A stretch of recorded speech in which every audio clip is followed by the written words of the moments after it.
yung Denver yan.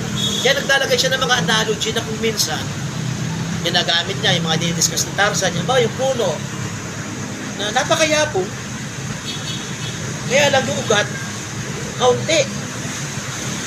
So hindi sapat para yung ugat mag-hold doon sa lupa, sa mga bato. Eh yun, napakayabong ng puno. Eh, dumating yung yung ulan, yung unos, yung bagyo, bagsak yung puno. Ayun. Diba? Bagsak yung puno. Baka ganun lang tayo. Oo. No? Baka alam natin yung doctrine, alam natin yung mga kamalayan dito, pero dahil malabo yung death burial, Ayun. isang bagyo lang, bagsak tayo. Ibig sabihin, isang pagsubok lang sa atin, natitinag tayo. Diba? Yung example ni Kuya nung sumunong, yung nagsulat yata ng It is well with my soul, yung gumawang kantang It is well with my soul. Ano yun eh, yung lalaki na yun, Amerikano is, preacher siya, Abi. Ano siya, tawag doon sa ibang term, nangangaral siya. Ano bang, nangangaral siya. Madalit salita. Missionary. Missionary. Diba? Namatay yung niya. Namatay yung asawa niya, mga anak niya sa barko. And yet, siya yung gumawa ng kantang It is well with my soul. I don't know kung kanta yun. Nasubok siya, Ang ibig kong sabihin, kapag tayo, yung root, kasi ang ibig sabihin ng root, radical. Pag sabihin radical, root. Kaya mahalaga itong pinag-uusapan natin na na-meditate nyo na bang ibig sabihin talagang kayo ba? Namatay na ba talagang nilibig? Literally, physically, by faith.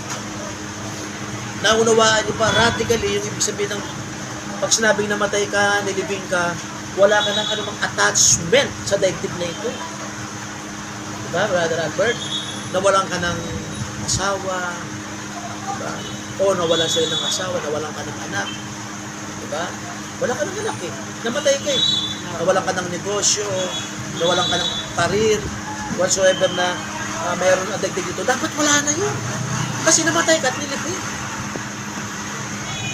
Radically talaga bang uprooted ka, kumbaga na root, talagang namatay ka pa talaga sa mata ng Diyos, nilibing ka literally. Na ibig sabihin niya, ano bang attachment sa daigdig nito, talagang totally wala na. So bakit kapag merong dumarating na parang threat, nag-aalala tayo. Ayun. Diba? Nag-aalala tayo. Pagka mayroong sakit, nag-aalala tayo. Kaya kung may dumating sa ating cancer, nag-aalala tayo. Kaya kung minsan, ang mga prayers natin pag pinag-aralan ninyo, lagi tayong pinag-pray, yung meron tayong comfort zone. Lagi tayong tatamasan ng mabuting damdamin o kaya mabuting kalagayan. Yun ang kuminsan yung comfort zone. Ayaw natin umalis doon.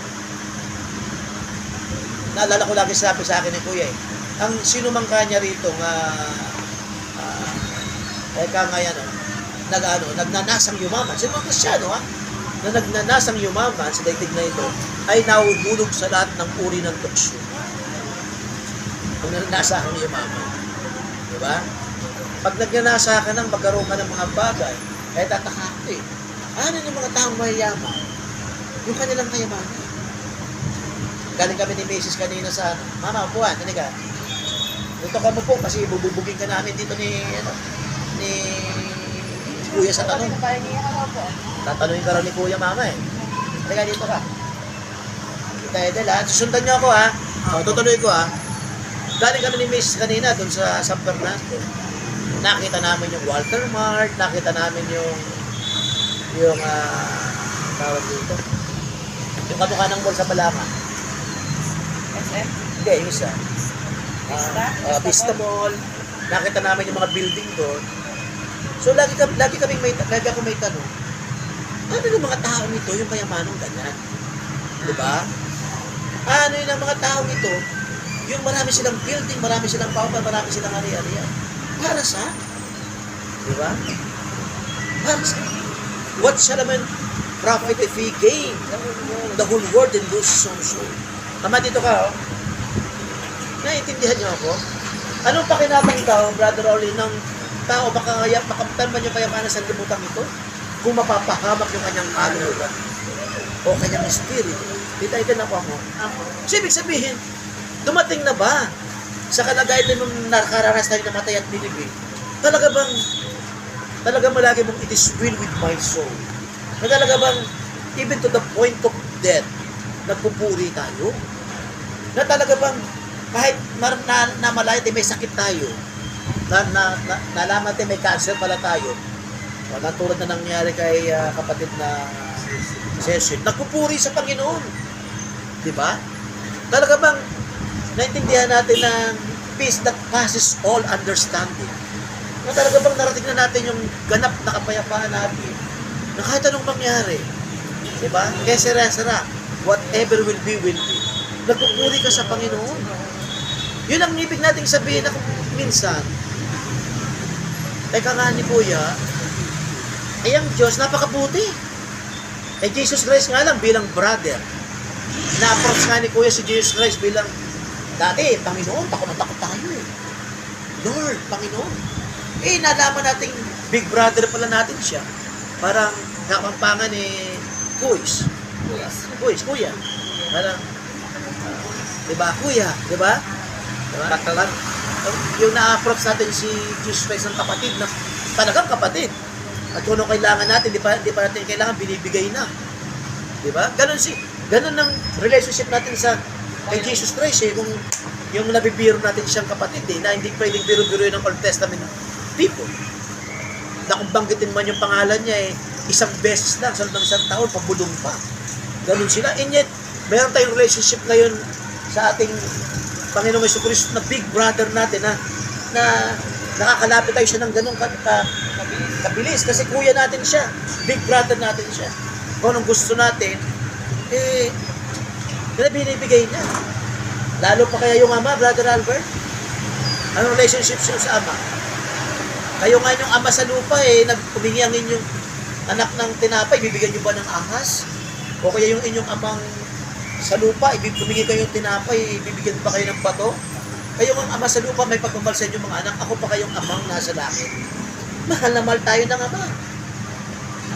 Kaya lang kung minsan, napagkakamalan natin yung inihiling natin sa ama, ay yung mga bagay na pang lupa na hindi nga pwede. Kasi ang mga bagay na kayamanan sa lupa, itinalaga, ibinigay yan sa mga Old Testament saints. Tama. Mga panlupa na biyaya. Ang sa atin, hindi panlupang biyaya. Ang sa atin, yung mga panglangit na biyaya.